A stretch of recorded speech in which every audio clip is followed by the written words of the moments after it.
The Conquest of Bread by Peter Kropotkin. Chapter 5 Food 1. If the coming revolution is to be a social revolution, it will be distinguished from all former uprisings not only by its aim, but also by its methods. To attain a new end, new means are required. The three great popular movements which we have seen in France during the last 100 years differ from each other in many ways, but they have one common feature. In each case, the people strove to overturn the old regime and spent their heart's blood for the cause. Then, after having borne the brunt of the battle, they sank again into obscurity. A government, composed of men more or less honest, was formed and undertook to organize a new regime. The Republic in 1793, Labor in 1848, the Free Commune in 1871. Imbued with Jacobin ideas, this government occupied itself first of all with political questions, such as the reorganization of the machinery of government, the purifying of the administration, the separation of church and state, civic liberty, and such matters. It is true the workmen's clubs kept an eye on the members of the new government and often imposed their ideas on them. But even in these clubs, whether the leaders belonged to the middle or the working classes, it was always middle-class ideas which prevailed.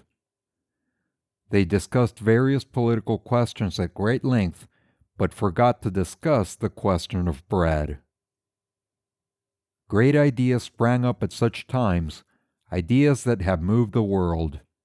Words were spoken which still stir our hearts at the interval of more than a century, but the people were starving in the slums. From the very commencement of the revolution, industry inevitably came to a stop. The circulation of produce was checked, and capital concealed itself. The master, the employer, had nothing to fear at such times. He fattened on his dividends, if indeed he did not speculate on the wretchedness around. But the wage earner was reduced to live from hand to mouth. Want knocked at the door. Famine was abroad in the land, such famine as had hardly been seen under the old regime.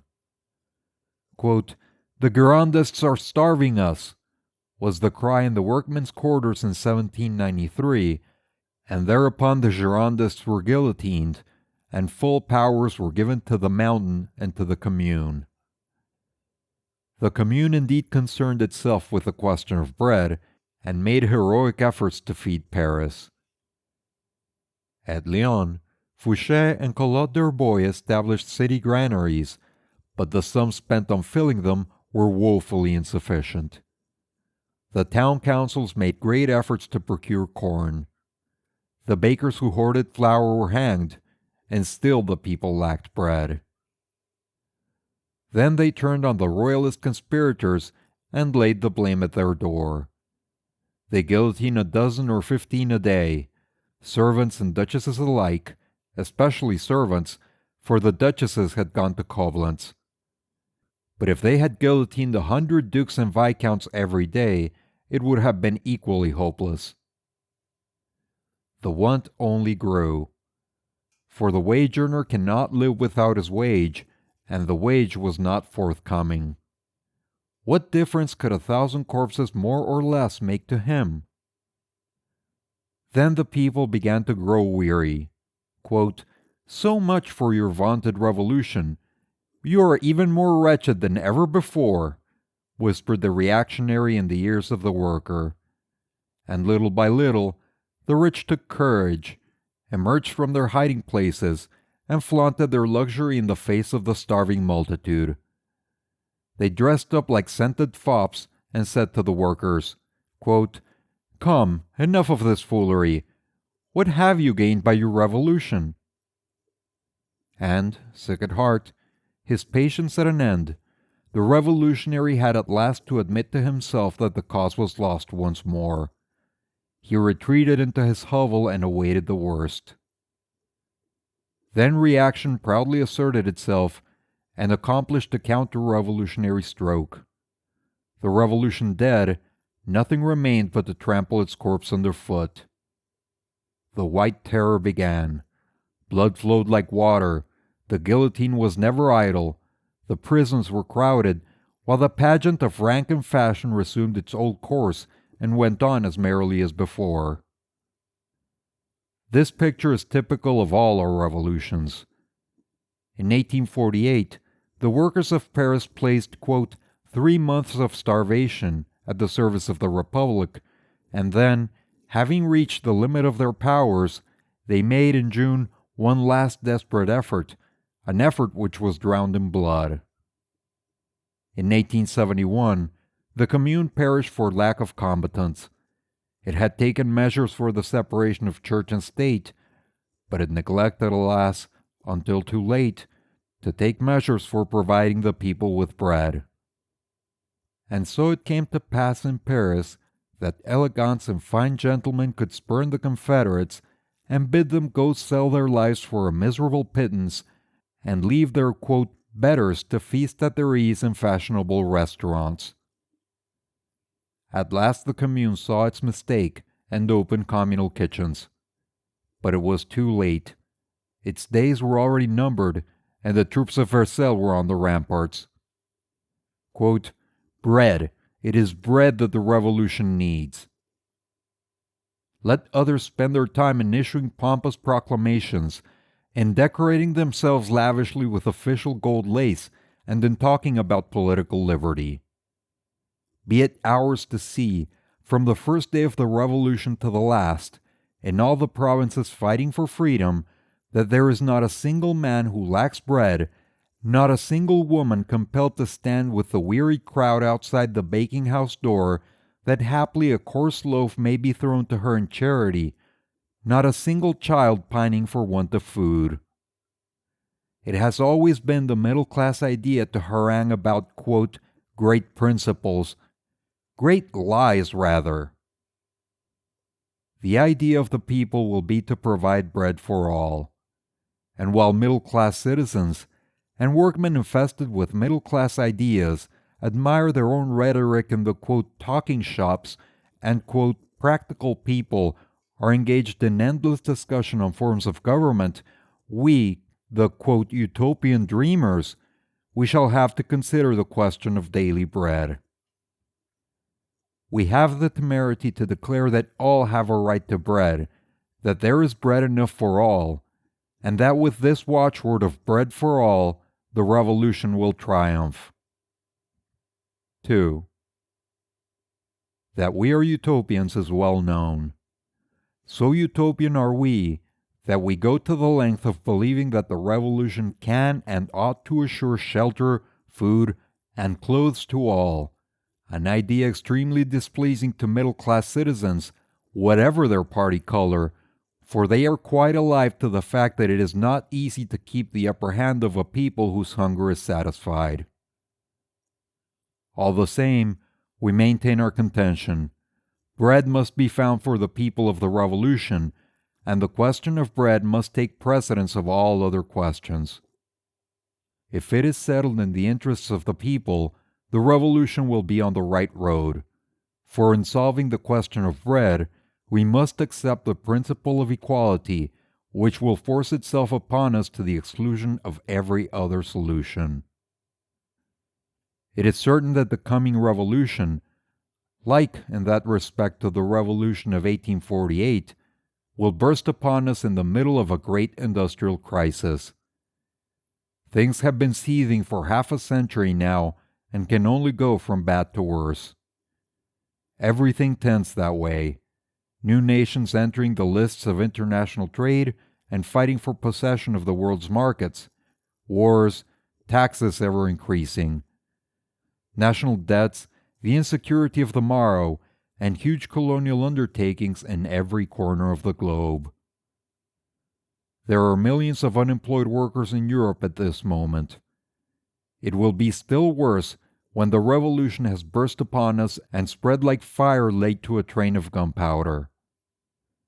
The number of the out-of-works will be doubled as soon as the barricades are erected in Europe and the United States. What is to be done to provide these multitudes with bread? We do not know whether the folk who call themselves, quote, practical people have ever asked themselves this question in all its nakedness. But we do know that they wish to maintain the wage system, and we must therefore expect to have, quote, national workshops and, quote, public works vaunted as a means of giving food to the unemployed. Because national workshops were opened in 1789 and 1793. Because the same means were resorted to in 1848. Because Napoleon III succeeded in contenting the Parisian proletariat for 18 years by giving them public works, which cost Paris today its debt of £80 million and its municipal tax of £3 or £4 a head. Because this excellent method of, quote, taming the beast was customary in Rome, and even in Egypt 4,000 years ago.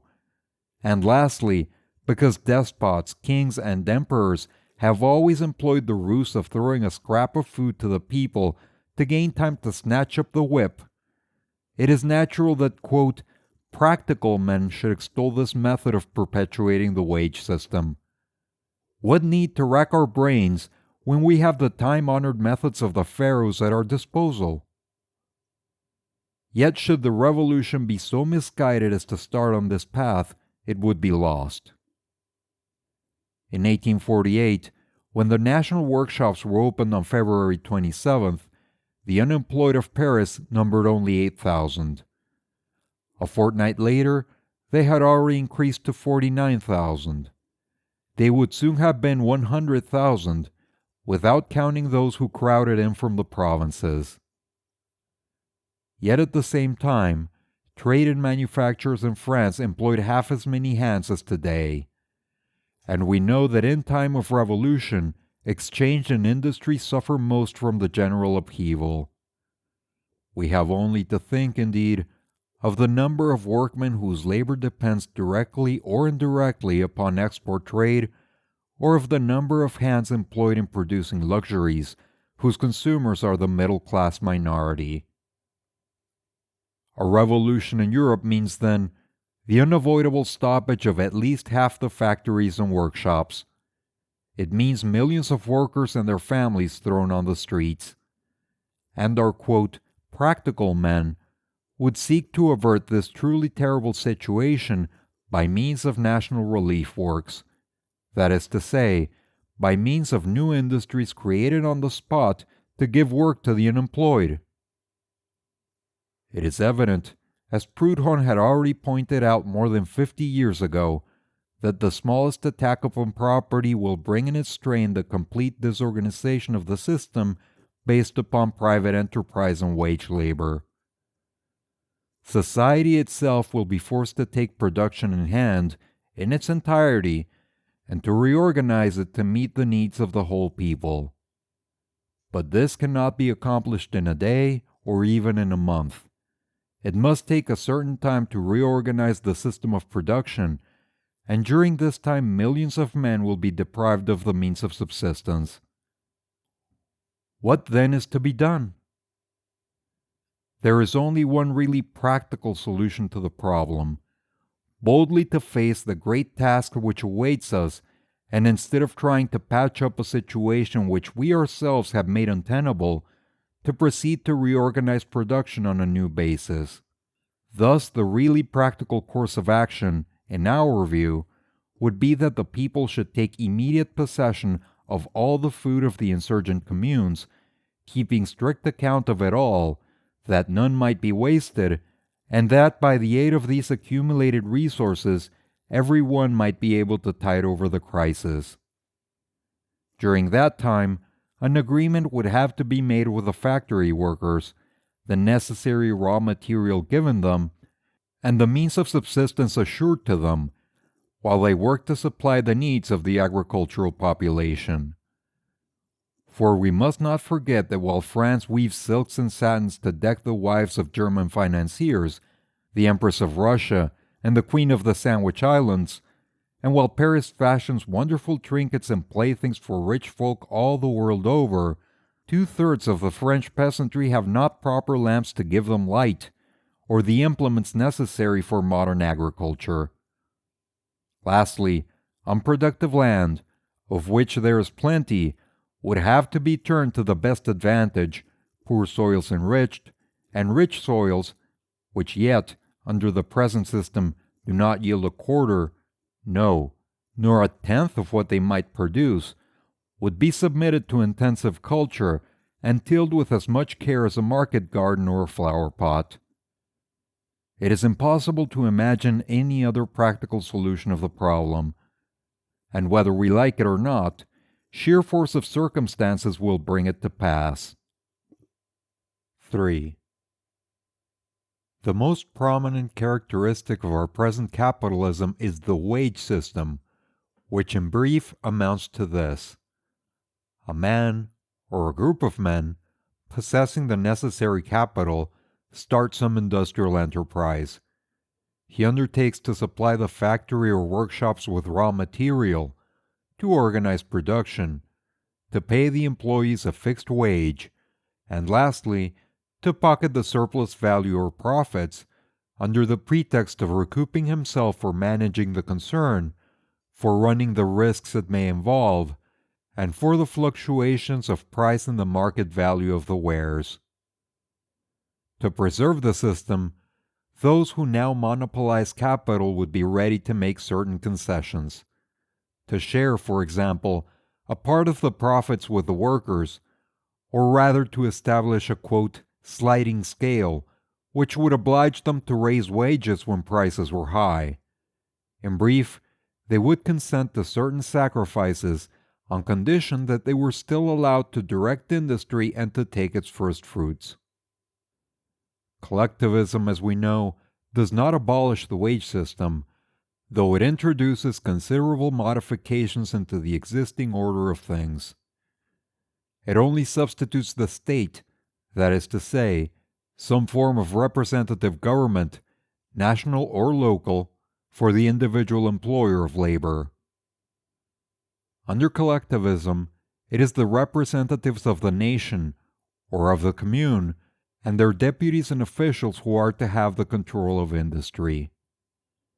It is they who reserve to themselves the right of employing the surplus of production in the interests of all.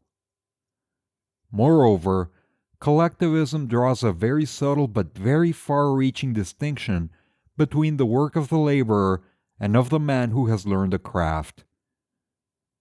Unskilled labor in the eyes of a collectivist is simple labor, while the work of the craftsman, the mechanic, the engineer, the man of science, etc., is what Marx calls complex labor and is entitled to a higher wage. But laborers and craftsmen, weavers and men of science, are all wage servants of the state, quote, all officials, as was said lately to gild the pill. Well then, the coming revolution would render no greater service to humanity than by making the wage system, in all its forms, an impossibility, and by rendering communism, which is the negation of wage slavery, the only possible solution. For even admitting that the collectivist modification of the present system is possible, if introduced gradually during a period of prosperity and peace, though for my part I question its practicability under such conditions, it would become impossible in a period of revolution when the need of feeding hungry millions would spring up with the first call to arms. A political revolution can be accomplished without shaking the foundations of industry, but a revolution where the people lay hands upon property will inevitably paralyze exchange and production. The millions of public money flowing into the treasury would not suffice for paying wages to the millions of out-of-works. This point cannot be too insisted upon. The reorganization of industry on a new basis, and we shall presently show how tremendous the problem is, cannot be accomplished in a few days, nor, on the other hand, will the people submit to be half-starved for years in order to oblige the theorists who uphold the wage system. To tide over the period of stress, they will demand what they have always demanded in such cases: communization of supplies, the giving of rations. It will be in vain to preach patience. The people will be patient no longer, and if food is not forthcoming, they will plunder the bakeries. Then, if the people are not strong enough to carry all before them, they will be shot down to give collectivism a fair field for experiment. To this end, quote, order must be maintained at any price. Order, discipline, obedience. And as the capitalists, they will soon realize that when the people are shot down by those who call themselves revolutionists, the revolution itself will become hateful in the eyes of the masses. They will certainly lend their support to the champions of order, even though they are collectivists. In such a line of conduct, the capitalists will see a means of hereafter crushing the collectivists in their turn. And if, quote, order is established in this fashion, the consequences are easy to foresee. Not content with shooting down the, quote, marauders, the faction of, quote, order will search out the, quote, ringleaders of the mob, and they will set up again the law courts and reinstate the hangman. The most ardent revolutionists will be sent to the scaffold. It will be 1793 over again. Do not let us forget how reaction triumphed in the last century. First, the, quote, Herberists and, quote, the madmen were guillotined. Those whom Mignet, with the memory of struggle fresh upon him, still called, quote, anarchists. The Dantonists soon followed them, and when the party of Robespierre had guillotined these revolutionaries, they in their turn had to mount the scaffold, whereupon the people, sick of bloodshed and seeing the revolution lost, threw up the sponge and let the reactionaries do their worst. If, quote, order is restored, as we say, the Social Democrats will hang the anarchists. The Fabians will hang the Social Democrats, and will in their turn be hanged by the reactionaries. And the revolution will come to an end. But everything confirms us in the belief that the energy of the people will carry them far enough, and that, when the revolution takes place, the idea of anarchist communism will have gained ground. It is not an artificial idea. The people themselves have breathed it in our ear, and the number of communists is ever increasing as the impossibility of any other solution becomes more and more evident. And if the impetus of the people is strong enough, affairs will take a very different turn. Instead of plundering the bakers' shops one day and starving the next, the people of the insurgent cities will take possession of the warehouses, the cattle markets, in fact, all of the provision stores and all of the food to be had. The well-intentioned citizens, men and women both, will form themselves into bands of volunteers and address themselves to the task of making a rough general inventory of the contents of each shop and warehouse. The well-intentioned citizens, men and women both, will form themselves into bands of volunteers and address themselves to the task of making a rough general inventory of the contents of each shop and warehouse. If such a revolution breaks out in France, namely in Paris, then in 24 hours the Commune will know what Paris has not found out yet, in spite of its statistical committees, and what it never did find out during the siege of 1871, the quantity of provisions it contains. In 48 hours, millions of copies will be printed of the tables giving a sufficiently exact account of the available food, the places where it is stored, and the means of distribution. In every block of houses, in every street, in every town ward, groups of volunteers will have been organized, and these commissariat workers will find it easy to work in unison and keep in touch with each other. If only the Jacobin bayonets do not get in the way, if only the self-styled, quote, scientific theorists do not thrust themselves into darkened council. Or rather, let them expound their muddle-headed theories as much as they like, provided they have no authority, no power. And that admirable spirit of organization inherent in the people, above all in every social grade of the French nation, but which they have so seldom been allowed to exercise, will initiate, even in so huge a city as Paris, and in the midst of a revolution, an immense guild of free workers, ready to furnish to each and all the necessary food. Give the people a free hand, and in 10 days the food service will be conducted with admirable regularity. Only those who have never seen the people hard at work, only those who have passed their lives buried among the documents can doubt it.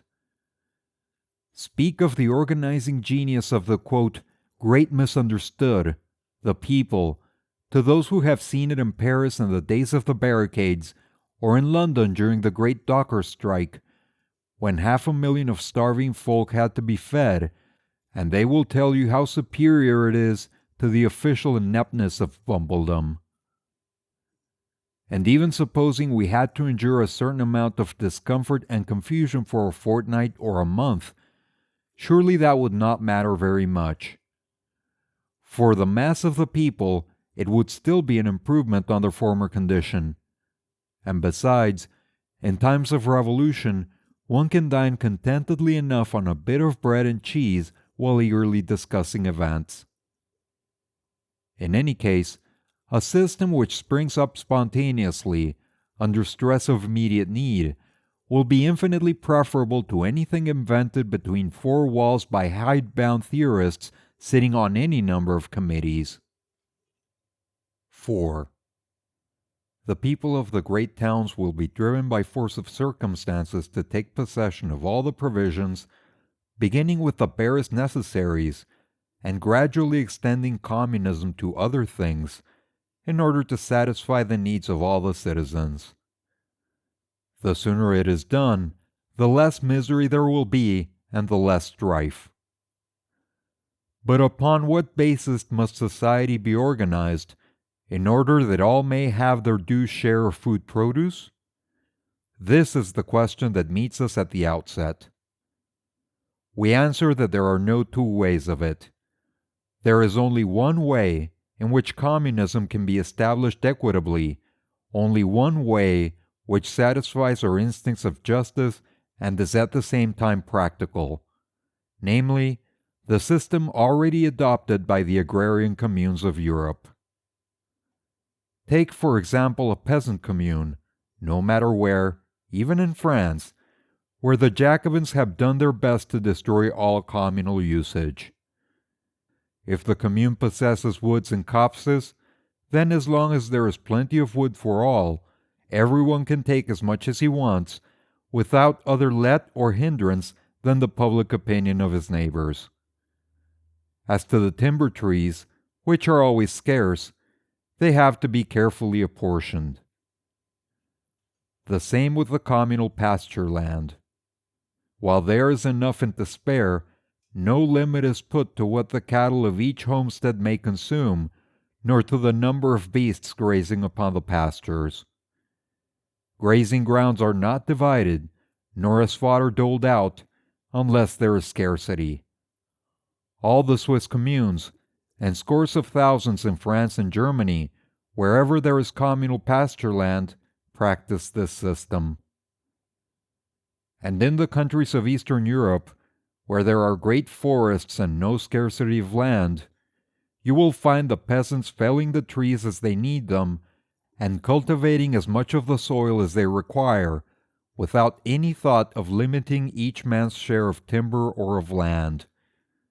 But the timber will be allowanced, and the land parceled out, to each household according to its needs, as soon as either becomes scarce, as is already the case in Russia. In a word, the system is this: no stint or limit to what the community possesses in abundance, but equal sharing and dividing of those commodities which are scarce or apt to run short.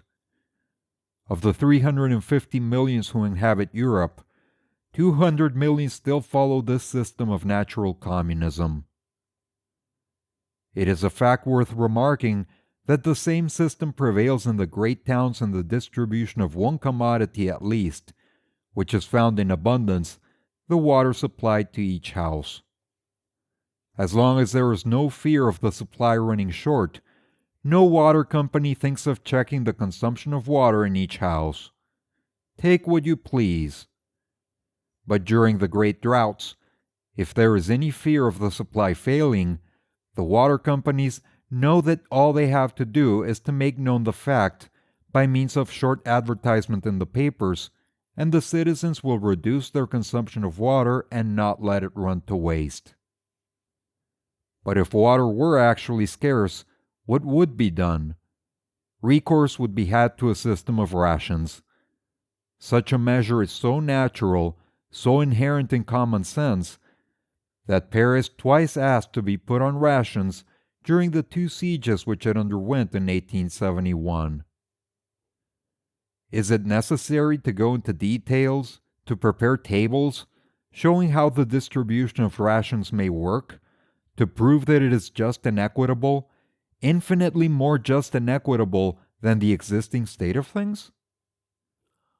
All these tables and details will not serve to convince those of the middle classes, nor, alas, those of the workers tainted with middle-class prejudices, who regard the people as a mob of savages ready to fall on and devour each other as soon as the government ceases to direct affairs. But those only who have never seen the people resolve and act on their own initiative could doubt for a moment that if the masses were masters of the situation, they would distribute rations to each and all in strictest accordance with justice and equity. If you were to give utterance, in any gathering of people, to the opinion that delicacies, game and such like, should be reserved for the fastidious palates of aristocratic idlers, and black bread given to the sick in the hospitals, you would be hissed.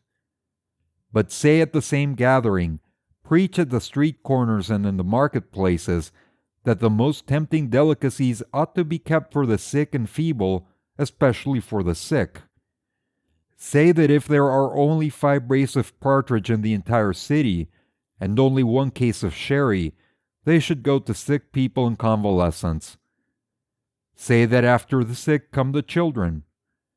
For them the milk of cows and goats should be reserved if there is not enough for all. To the children and the aged the last piece of meat, and to the strong man dry bread, if the community is reduced to that extremity. Say, in a word, that if this article of consumption runs short, and has to be doled out, to those who have the most need, most should be given. Say that, and see if you do not meet with universal agreement. The man who is full-fed does not understand this, but the people do understand, and have always understood it. And even the child of luxury, if he is thrown on the street and comes into contact with the masses, even he will learn to understand. The theorists, for whom the soldier's uniform and the barrack mass table are civilization's last word, would like no doubt to start a regime of national kitchens and, quote, Spartan broth. They would point out the advantages thereby gained, the economy in fuel and food, if such huge kitchens were established, where everyone could come for their rations of soup and bread and vegetables. We do not question these advantages.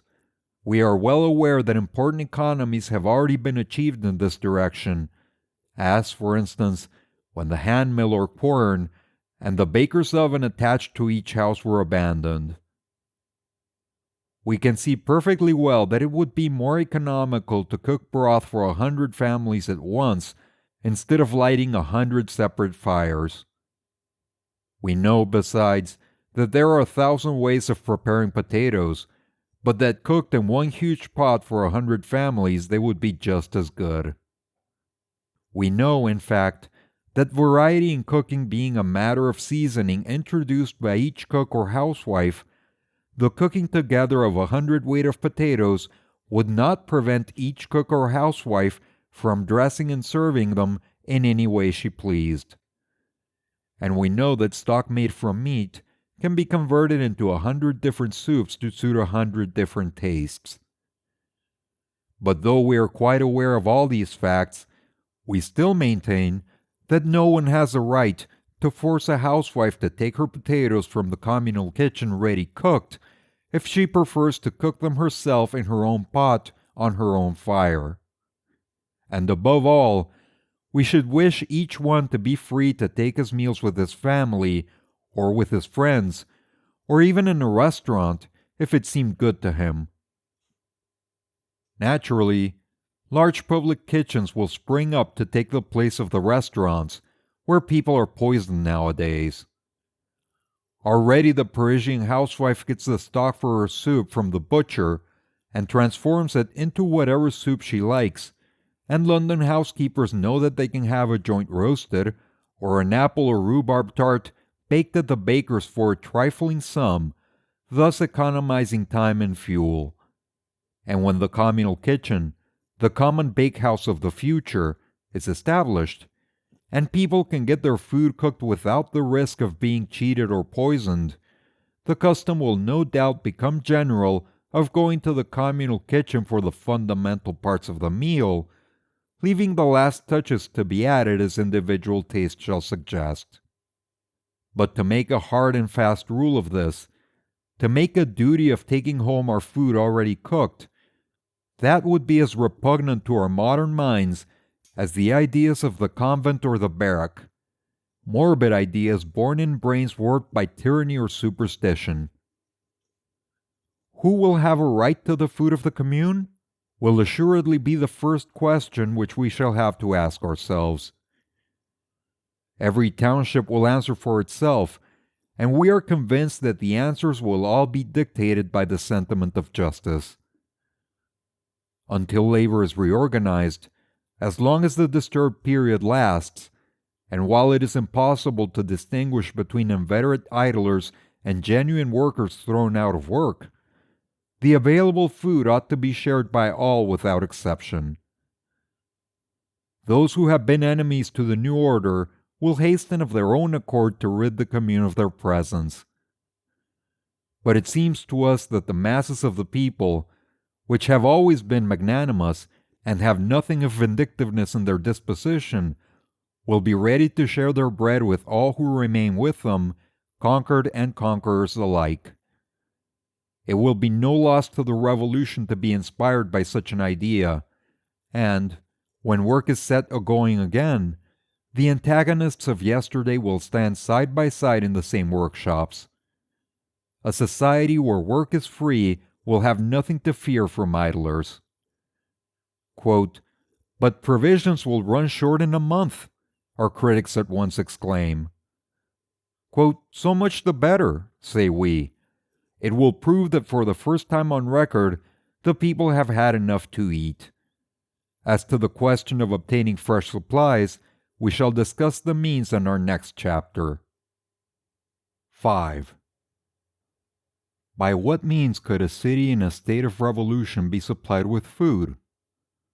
We shall answer this question, but it is obvious that the means resorted to will depend on the character of the revolution in the provinces and in neighboring countries. If the entire nation, or better still, if all of Europe should accomplish the social revolution simultaneously and start with thoroughgoing communism, our procedure will be simplified. But if only a few communities in Europe make the attempt, other means will have to be chosen. The circumstances will dictate the measures. We are thus led, before we proceed further, to glance at the state of Europe, and without pretending to prophesy, we may try to foresee what course the revolution will take, or at least what will be its essential features. Certainly, it would be very desirable that all Europe should rise at once, that expropriation should be general, and that communistic principles should inspire all and sundry. Such a universal rising would do much to simplify the task of our century. But all the signs lead us to believe that it will not take place. That the revolution will embrace Europe, we do not doubt. If one of the four great continental capitals, Paris, Vienna, Brussels, or Berlin, rises in revolution and overturns its government, it is almost certain that the three others will follow its example within a few weeks' time. It is, moreover, highly probable that the peninsulas and even London and St. Petersburg would not be long in following suit. But whether the revolution would everywhere exhibit the same characteristics is highly doubtful. It is more than probable that expropriation will be everywhere carried into effect on a larger scale, and that this policy carried out by any one of the great nations of Europe will influence all the rest. Yet, the beginnings of the revolution will exhibit great local differences, and its course will vary in different countries. In 1789 to 93, the French peasantry took 4 years to finally rid themselves of the redemption of feudal rights, and the bourgeois to overthrow royalty. Let us keep that in mind, and therefore be prepared to see the revolution develop itself somewhat gradually. Let us not be disheartened if here and there its steps should move less rapidly. Whether it would take an avowedly socialist character in all European nations, at any rate in the beginning, is doubtful. Germany, be it remembered, is still realizing its dream of a united empire. Its advanced parties see visions of a Jacobin republic, like that of 1848, and of the organization of labor according to Louis Blanc, while the French people, on the other hand, want above all things a free commune, whether it be a communist commune or not. There is every reason to believe that, when the coming revolution takes place, Germany will go further than France went in 1793. The 18th century revolution in France was an advance on the English Revolution of the 17th, abolishing as it did at one stroke the power of the throne and the landed aristocracy whose influence still survives in England. But if Germany goes further and does greater things than France did in 1793, there can be no doubt that the ideas which will foster the birth of a revolution will be those of 1848, while the ideas which will inspire the revolution in Russia will probably be a combination of those of 1789 with those of 1848. Without, however, attaching to these forecasts a greater importance than they merit, we may safely conclude this much. The revolution will take a different character in each of the different European nations. The point attained in the socialization of wealth will not be everywhere the same. Will it therefore be necessary, as is sometimes suggested, that the nations in the vanguard of the movement should adopt their pace to those who lag behind? Must we wait till the communist revolution is ripe in all civilized countries? Clearly not. Even if it were a thing to be desired, it is not possible. History does not wait for the laggards. Besides, we do not believe that in any one country the revolution will be accomplished at a stroke, in the twinkling of an eye, as some socialists dream.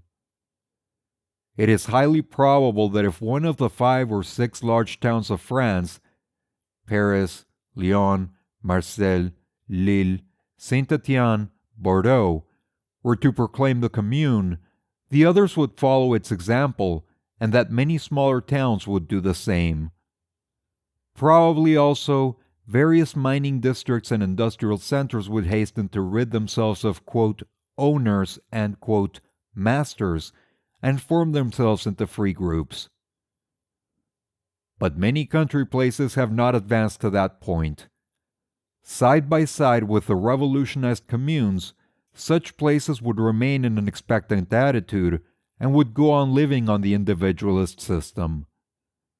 Undisturbed by visits of the bailiff or the tax collector, the peasants would not be hostile to the revolutionaries, and thus, while profiting by the new state of affairs, they would defer the settlement of accounts with the local exploiters. But with that practical enthusiasm which always characterizes agrarian uprisings, parenthesis, witness the passionate toil of 1792, they would throw themselves into the task of cultivating the land, which, freed from taxes and mortgages, would become so much dearer to them. As to the other countries, revolution would break out everywhere, but revolution under diverse aspects. In one country, state socialism. In another, federation. Everywhere more or less socialism, not conforming to any particular rule. 6. Let us now return to our city in revolt and consider how its citizens can provide foodstuffs for themselves. How are the necessary provisions to be obtained if the nation as a whole has not accepted communism? This is the question to be solved. Take, for example, one of the large French towns. Take the capital itself for that matter. Paris consumes every year thousands of tons of grain, 400,000 head of oxen, 300,000 cows, 400,000 swine, and more than 2 millions of sheep, besides great quantities of game. This huge city devours, besides, more than 20 million pounds of butter, 200 million eggs, and other produce in like proportion. It imports flour and grain from the United States and from Russia, Hungary, Italy, Egypt, and the Indies. Livestock from Germany, Italy, Spain, even Romania and Russia. And as for groceries, there is not a country in the world that it does not lay under contribution. Now let us see how Paris, or any other great town, could be revictualled by homegrown produce, supplies of which could be readily and willingly sent in from the provinces. To those who put their trust in, quote, authority, the question will appear quite simple. They would begin by establishing a strongly centralized government, furnished with all the machinery of coercion, the police, the army, the guillotine. This government would draw up a statement of all the produce contained in France. It would divide the country into districts of supply and then command that a prescribed quantity of some particular foodstuff be sent to such a place on such a day, and delivered at such a station, to be there received on a given day by a specified official and stored in particular warehouses. Now, we declare with the fullest conviction, not merely that such a solution is undesirable, but that it never could by any possibility be put into practice. It is wildly utopian. Pen in hand, one may dream such a dream in the study, but in contact with reality it comes to nothing. This was proved in 1793, for, like all such theories, it leaves out of the account the spirit of independence that is in man. The attempt would lead to a universal uprising, to 3 or 4 Vendées, to the villages rising up against the towns, all the country up in arms, defying the city for its arrogance in attempting to impose such a system upon the country. We have already had too much of Jacobin utopias. Let us see if some other form of organization will meet the case. During the Great French Revolution, the provinces starved the large towns and killed the revolution.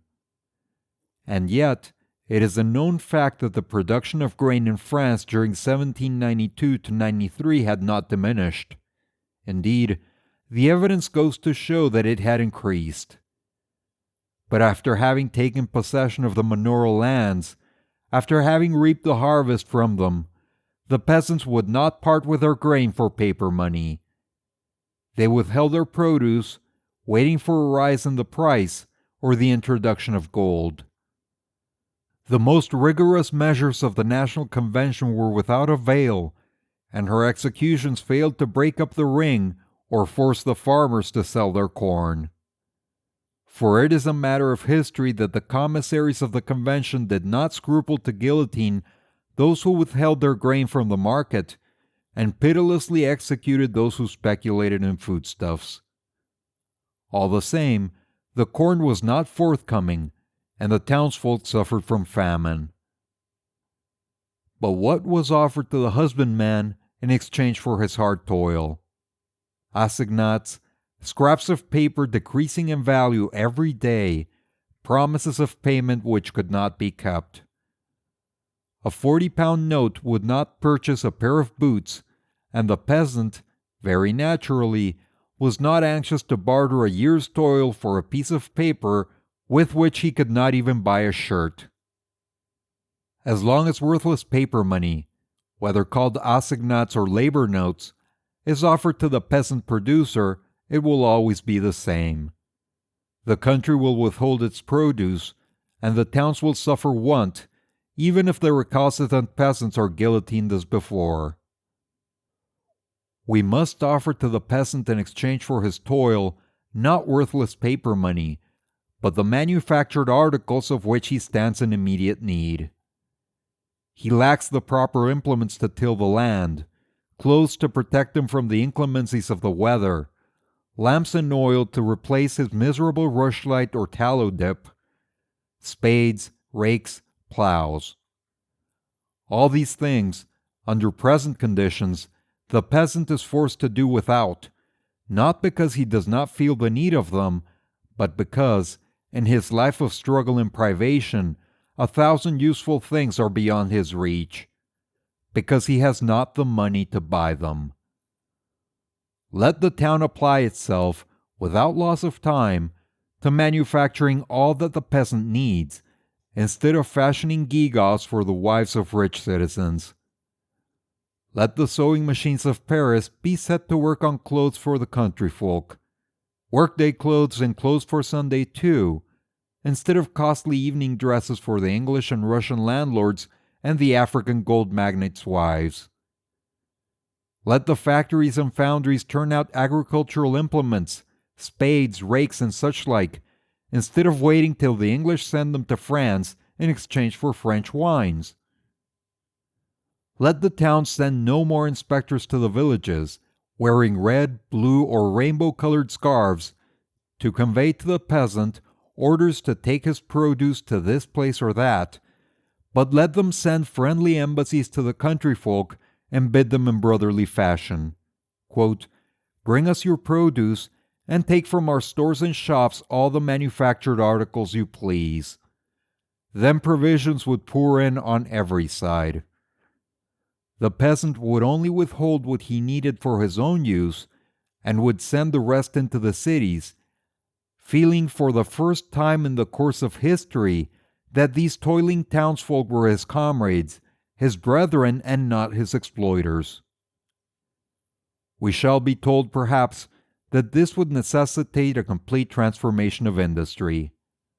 Well, yes, that is true of certain departments, but there are other branches which could be rapidly modified in such a way as to furnish the peasant with clothes, watches, furniture, and the simple implements for which the towns make him pay such exorbitant prices at the present time. Weavers, tailors, shoemakers, tinsmiths, cabinet makers, and many other trades and crafts could easily direct their energies to the manufacture of useful and necessary articles, and abstain from producing mere luxuries.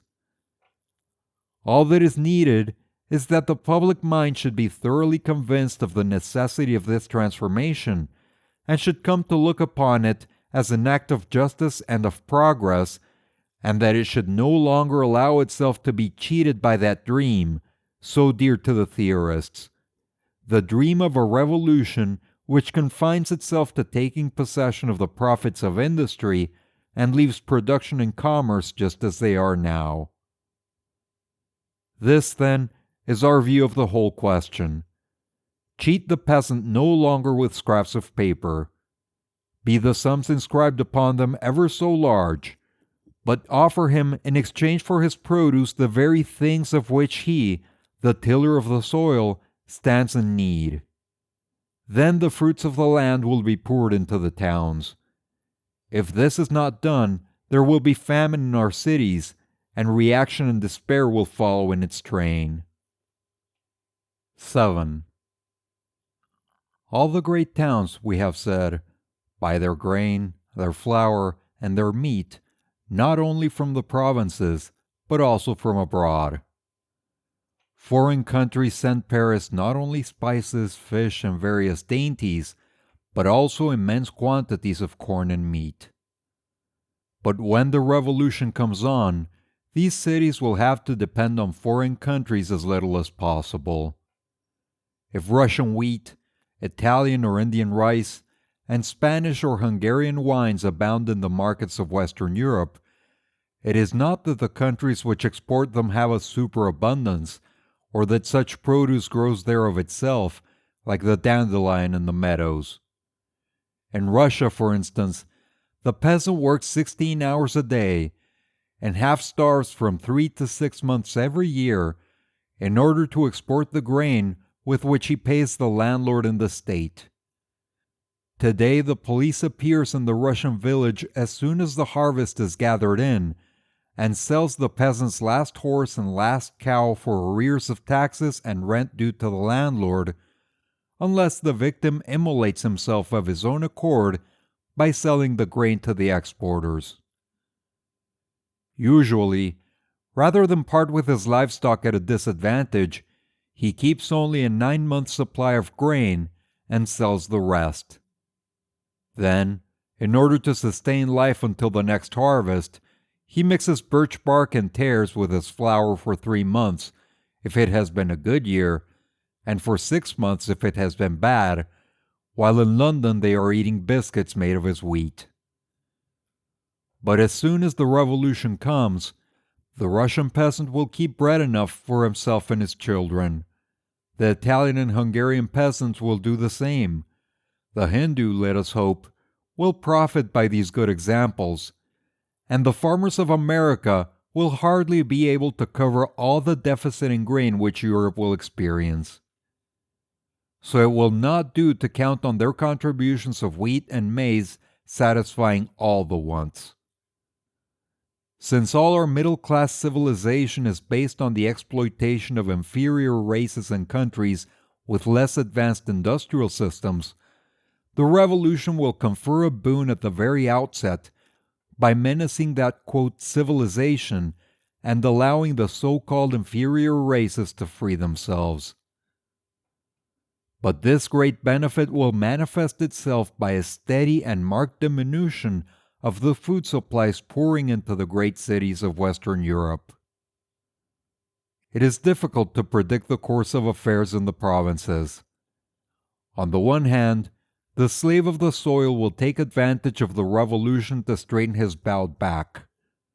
Instead of working 14 or 15 hours a day, as he does at present, he will be at liberty to work only half that time, which of course would have the effect of decreasing the production of the principal articles of consumption, grain and meat. But, on the other hand, there will be an increase of production as soon as the peasant realizes that he is no longer forced to support the idle rich by his toil. New tracts of land will be cleared, new and improved machines set a-going. Quote, "Never was the land so energetically cultivated as in 1792, when the peasant had taken back from the landlord the soil which he had coveted so long," Michelet tells us, speaking of the Great Revolution. Of course, before long, intensive culture would be within the reach of all. Improved machinery, chemical manures, and all such matters would soon be supplied by the commune. But everything tends to indicate that at the outset there would be a falling off in industrial products in France and elsewhere. In any case, it would be wisest to count upon such a falling off of contributions from the provinces as well as from abroad. How is this falling off to be made good? Why? By setting to work ourselves. No need to rack our brains for far-fetched panaceas when the remedy lies close at hand. The large towns, as well as the villages, must undertake to till the soil. We must return to what biology calls, quote, the integration of functions. After the division of labor, the taking up of it as a whole. This is the course followed throughout nature. Besides, philosophy apart, the force of circumstances would bring about this result. Let Paris see that at the end of 8 months it will be running short of bread, and Paris will set to work to grow wheat. Land will not be wanting, for it is round the great towns, and round Paris especially, that the parks and pleasure grounds of the landed gentry are to be found. These thousands of acres only await the skilled labor of the husbandman to surround Paris with fields infinitely more fertile and productive than the steppes of southern Russia, where the soil is dried up by the sun. Nor will labor be lacking. To what should the 2 million citizens of Paris turn their attention when they would be no longer catering for the luxurious fads and amusements of Russian princes, Romanian grandees, and wives of Berlin financiers?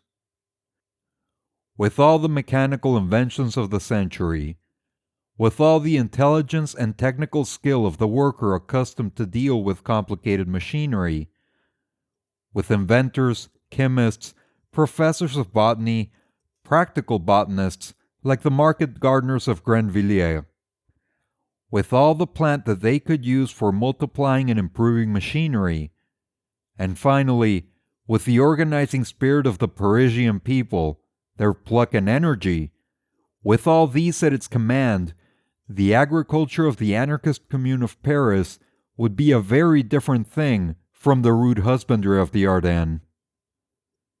Steam, electricity, the heat of the sun, and the breath of the wind will ere long be pressed into service. The steam plough and the steam harrow will quickly do the rough work of preparation, and the soil, thus cleaned and enriched, will only need the intelligent care of man, and of woman even more than man, to be clothed with luxuriant vegetation, not once, but 3 or 4 times in the year. Thus, learning the art of horticulture from experts, and trying experiments and different methods on small patches of soil reserved for the purpose, vying with each other to obtain the best results, finding in physical exercise, without exhaustion or overwork, the health and strength which so often flags in cities, men, women, and children will gladly turn to the labor of the fields, when it is no longer a slavish drudgery, but has become a pleasure, a festival, a renewal of health and joy. Quote, "There are no barren lands. The earth is worth what man is worth. That is the last word of modern agriculture. Ask of the earth, and she will give you bread, provided that you ask aright." A district, though it were as small as the 2 departments of the Seine and the Seine-et-Oise, and with so great a city as Paris to feed, would be practically sufficient to grow upon it all the food supplies which otherwise might fail to reach it. The combination of agriculture and industry, the husbandman and the mechanic in the same individual, this is what anarchist communism will inevitably lead us to if it starts fair with expropriation. Let the revolution only get so far, and famine is not the enemy it will have to fear. No, the danger which will menace it lies in timidity, prejudice, and half-measures. The danger is where Danton saw it when he cried to France, quote, de l'audace, et encore de l'audace. The bold thought first, and the bold deed will not fail to follow. You have reached the end of The Conquest of Bread, Chapter 6, Food, by Peter Kropotkin. Click on the links at the end of this video to go to the playlist or the next chapter if it's available. If you enjoy this content, and would like to support the channel, please like and subscribe.